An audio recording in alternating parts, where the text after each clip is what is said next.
Hello guys, welcome back to my YouTube channel guys. So ito yung regular na dinadaanan ko araw-araw at ito yung pinakamadali para sa akin guys, yung pinakamadaling dinadaanan ko pag pumapasok ako papunta ng trabaho ko sa E. Rodriguez or Aurora guys. So sa mga hindi pa po nakapag-subscribe, please click the bell button below, like and share it. Alright guys, let's go!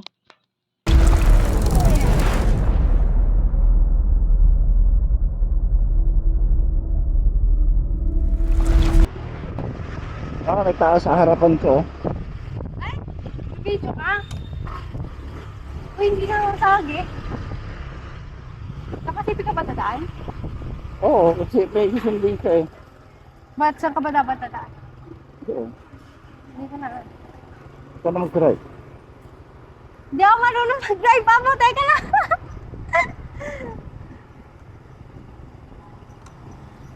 Ikaw. Ako sa preno. Ay. Hindi ako marunong. Ah. Eh. Da. Ano ka? Dalawa? Malakas yung sa harap. Hindi na siya umaano. Kahit ba nang bugas siya, tatakbo na diretso na. Hindi ako marunong.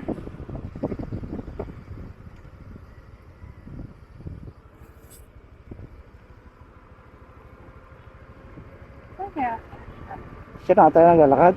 tatangay. O, saka. Ang init. Ang init yan. Wala kang payo. Hi. Saan punta nyo? Sige, bye. Nakahaba na pa yun ng buhok ni Aya mo. Hindi ko napansin. Kaibigan ng anak ko yan. So, JTS soon to open. So, meron na dito. Manukan din ni Del Torre. So, construction pa. Dito na tayo sa tapat ng Skyline Hospital. Alright, let's go.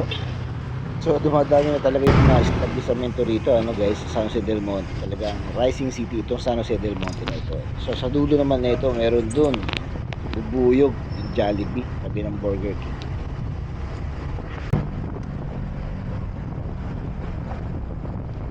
Pantang Sora na tayo guys, Pantang Sora.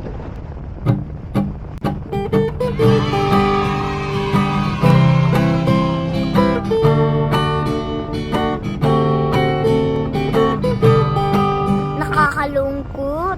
Marami na kasi ngayon ang mga anak na palasagot at pasaway sa magulang. Kapag inutusan ng dadabog, nakasimangot. At kung minsan hindi nabibigay ang gusto, sumasama ang loob. Tayo circle guys, akala tayo sa kaya sa tabi nyo naman guys.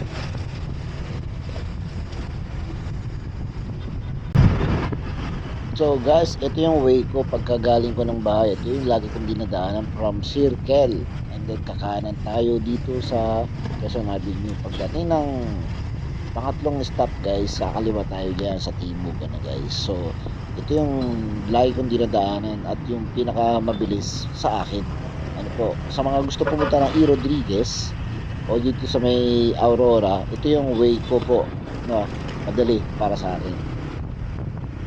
So kakaano na tayo dyan guys sa may Quezon Avenue. At syempre ingat lang kayo sa mga kasabayan yung mga motor. Minsan may sumusulpot dyan katulad niya, ako sumulpot ako bigla. Yan, kakaano tayo dyan. So maraming sumusulpot dyan bigla dahil circle ko yan, galing sa North, Visayas, at kung saan saan pa.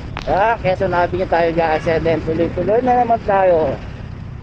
So 3 stoplight lang yan bago tayo kakaliwa sa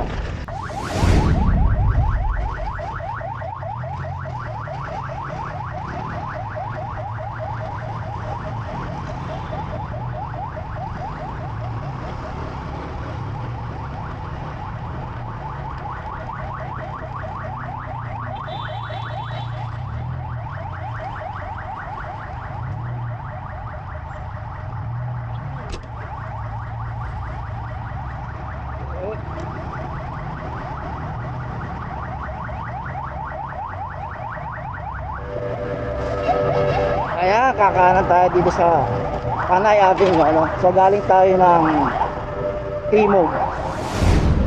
Doon tayo kumaliwa sa Timog. Alright.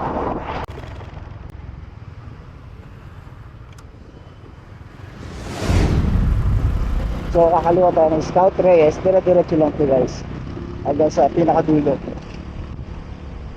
So yun lang yung rota ko, yung pinakadulo na ito guys. Pag dire-diretso mo itong Scout Reyes, at sa dulo na ito, kakanan tayo doon.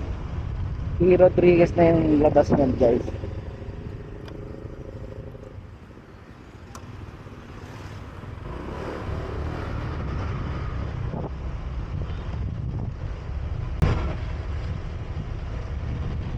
So ayan, Scout Reyes pa rin to guys. So kakanan tayo dito, kahit tayo dumating ng dulo na ito, no? So may diretso tayo doon. Yan, Ambel, ano, street. Ambel street ito guys. So ito lang natin yan hanggang tulay. Kaliwa tayo, diretso na yan, P. Rodriguez na daanan natin guys. So ang bagsak natin is the roadway.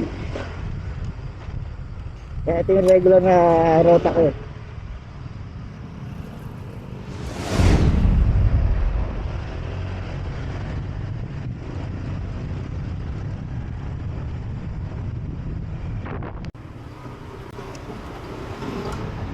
Alright guys, so dito na tayo sa Erod, no? Ito ang Erod McDonald. Andun naman yung stage box sa kanan. So pag tinumbok mo ito sa pinakadulo, sa may Petron, Aurora na po yun guys, ano? LRT2. So dito na magtatapos guys yung aking video for today, ano? Yan yung rota ko araw-araw pag magagaling ako ng Bulacan. Sa mga manggagaling ng Commonwealth, mga kung gusto pumunta ng E. Rodriguez o Aurora, pwede kayong dumaan dun guys. Wala pong ganong stoplight dun sa dinaanan natin guys. So hanggang dito na lang guys, ano? Let's go! Yahoo! Thank you for watching. See you on my next video. Bye!